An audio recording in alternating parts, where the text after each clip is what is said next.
Hello, alors nous revoilà pour apprendre à lâcher. Souvent on nous parle du lâcher prise. Alors déjà je vous invite à ne pas utiliser cette phrase parce que lâcher prise ça veut dire que vous avez un objet, que vous le lâchez, alors je vais pas le jeter mais et ensuite que vous le rattrapez. Donc en fait votre esprit ne comprend pas.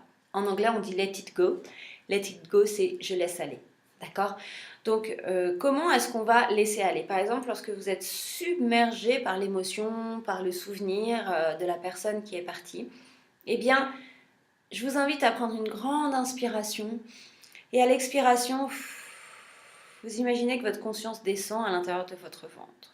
D'accord. Déjà ça va vous faire du bien pour calmer l'émotion, pour calmer cette agitation mentale. Ensuite, vous pouvez faire une respiration en 5 temps. C'est-à-dire que vous allez inspirer sur 5 temps. 1, 2, 3, 4, 5. Ensuite, vous bloquez sur 5 temps.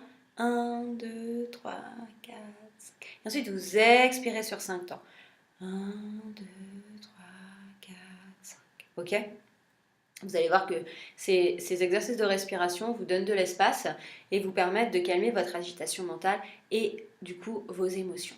Ensuite, lâcher, c'est faire ce mouvement comme si vous étiez une fleur fermée et que vous aviez un objet à l'intérieur. Et bien, hop, vous allez ouvrir votre main.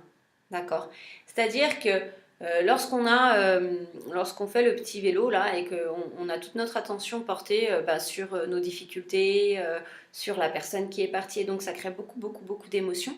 On a vu dans les précédentes vidéos qu'il était important de les évacuer, ces émotions, mais c'est nécessaire que ça soit pas trop long, d'accord? Parce que sinon ça devient perturbateur. Donc, et si vous avez laissé aller toutes les émotions lorsque le deuil a été annoncé, lorsque le décès a été annoncé, pardon, et bien là, normalement, ça n'a pas duré très longtemps et vous devriez être déjà en grande partie libéré. Donc, en tous les cas, vous allez prendre cette pensée-là, et puis, eh bien, vous allez, au lieu de la laisser fermer et de faire le petit vélo, d'accord, quand on se remémore plein de choses et tout, et hop, vous l'ouvrez. D'accord? Vous l'ouvrez et vous la laissez partir. Ok? Ce qui va vous aider à laisser partir, eh bien, c'est aussi de vous appuyer sur les croyances que vous avez construites, sur lesquelles vous êtes fondé par rapport à l'amour. D'accord? Si vous considérez que l'être aimé, que le défunt continue son chemin, que son âme continue son chemin vers la lumière ou bien dans une autre réincarnation, ou en tous les cas que c'est un processus d'évolution, eh bien ça sera plus facile pour vous de lâcher cette pensée et de faire un pas en arrière. Parce que souvent lorsqu'on est très accablé, très triste par la disparition de l'autre, il y a quand même un mouvement égoïste.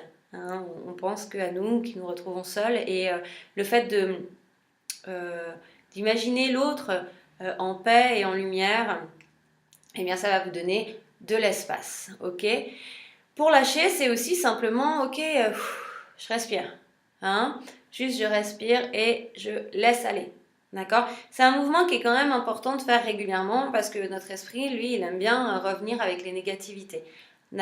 Donc c'est vraiment, je lâche, ok, peut-être que une demi-heure, 1 heure, 10 minutes après, vous allez devoir re-respirer. Mais ça va vous faire du bien de respirer de toute manière. Ok, allez, bon exercice.